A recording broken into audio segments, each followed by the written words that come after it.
जब हम आसमान की ओर देखते हैं तब हमारे मन में एक सवाल आता है कि आसमान में इतने सारे तारे क्यों होते हैं।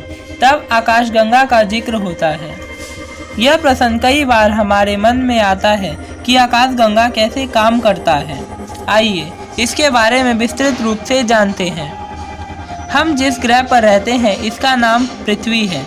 यह सौरमंडल के बाकी ग्रहों की तरह ही सौरमंडल का एक अहम हिस्सा है।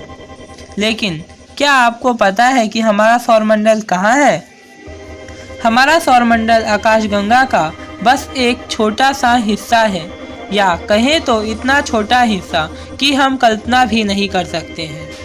हमारा आकाशगंगा बहुत सारे गैसों, धूल और अरबों ग्रहों के सौरमंडल का संयुक्त रूप से बना हुआ एक आकार है, या दूसरे शब्दों में कहें तो कई सारे ग्रह मिलकर एक सौरमंडल का निर्माण करते हैं और ऐसे अरबों सौरमंडल मिलकर एक आकाशगंगा का निर्माण करते हैं।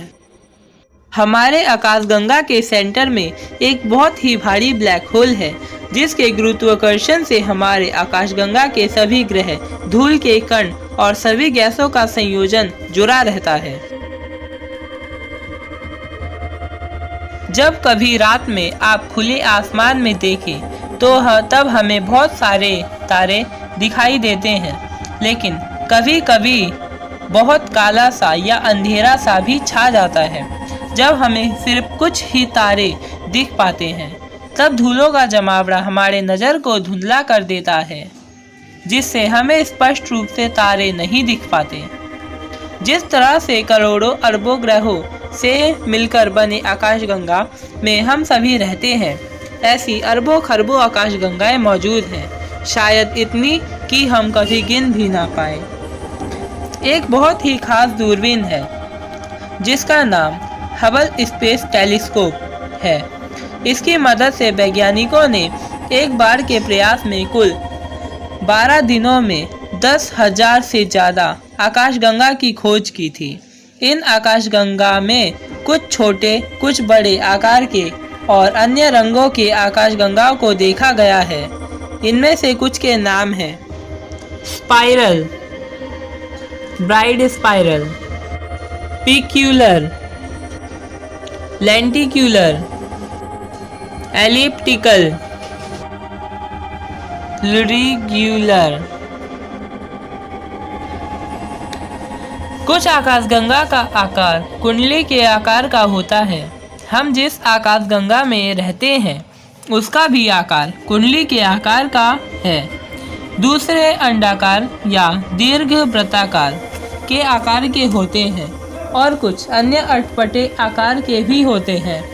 शायद उन आकाशगंगा की कार्यप्रणाली ही उन्हें इस आकार की बनाती है।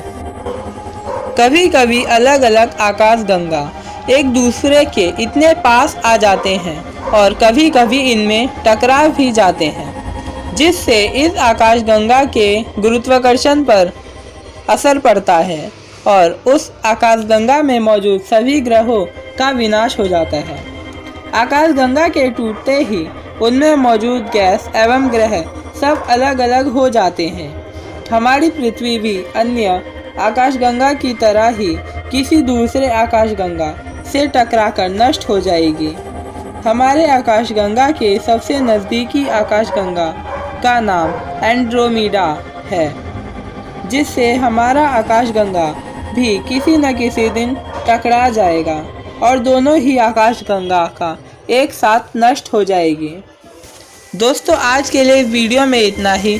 वीडियो अच्छा लगे तो लाइक करना, चैनल सब्सक्राइब करना और वीडियो को ज़्यादा से ज़्यादा शेयर करना। धन्यवाद।